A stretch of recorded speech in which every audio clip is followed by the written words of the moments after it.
In 1938, a German Jewish intellectual named Theodor Adorno arrived at New York Harbor with nothing but 2 suitcases and a head full of Beethoven. Behind him, the world he had known was burning. The Nazis had taken his family's property, revoked his teaching license, and arrested his father. The sheltered world of high culture he had grown up in offered no protection against the horrors of fascism. But Adorno's journey from this moment would shape much of the 20th century's intellectual landscape. Born in 1903 in Frankfurt, Adorno, then named Theodor Ludwig Wiesengrund, grew up in a comfortable Jewish family. His mother, a former singer, and his aunt, a pianist, surrounded him with music and artistic encouragement. Adorno's world was one of privilege and intellectual stimulation. He was a musical prodigy, learning to play the piano before he could read. But this bubble of security was shattered in the early 20th century. Adorno's childhood was sheltered from the chaos outside, but when he entered school, he faced the harsh reality of societal exclusion.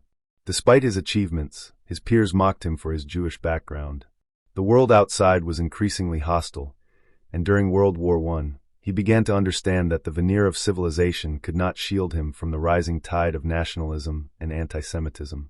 In the 1920s, Adorno attended Frankfurt University, where he met a network of like-minded intellectuals, including Max Horkheimer, Walter Benjamin, and Leo Lowenthal. Together, they formed a group of critical theorists, questioning the foundations of culture, reason, and modernity. Adorno's work, influenced by both philosophy and music, sought to analyze how the arts and culture were complicit in the rise of fascism and the destruction of human subjectivity. After completing his doctorate, Adorno's creative and intellectual ambitions led him to Vienna, where he studied under the renowned composer Alban Berg. Vienna's avant-garde music scene captivated him, offering a direct link between his passion for music and his philosophical insights. Adorno saw the revolutionary potential in the dissonance and break with tradition in modern music, much like the political revolution he sought in society.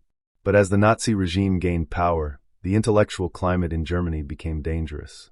In 1934, Adorno left for Oxford, and then, in 1938, to Los Angeles, where he continued to work with Horkheimer. Together, they developed the Dialectic of Enlightenment, critiquing the failures of Western rationality and how the promise of progress had led to barbarism. Adorno's complex, often dense ideas became crucial in understanding how culture, media, and fascism interlinked. In the 1950s, Adorno returned to Germany as a professor, where his lectures on philosophy and culture gained significant attention. Yet, despite his intellectual stature, his critique of post-war consumerism and mass culture alienated many. Adorno was a man of contradictions, a fierce critic of mass culture who used radio to communicate with the public, and a champion of autonomy in the face of an increasingly commodified world. Adorno's life story is one of intellectual restlessness, a refusal to look away from the darkness of modernity. From his sheltered childhood to his exile, from his early studies in music to his groundbreaking work on culture and society, Adorno's legacy remains a powerful critique of the world he saw unraveling around him. He may have been a man without skin, as his friends described him, but in his critical intellect, he faced the brutal realities of the 20th century head-on.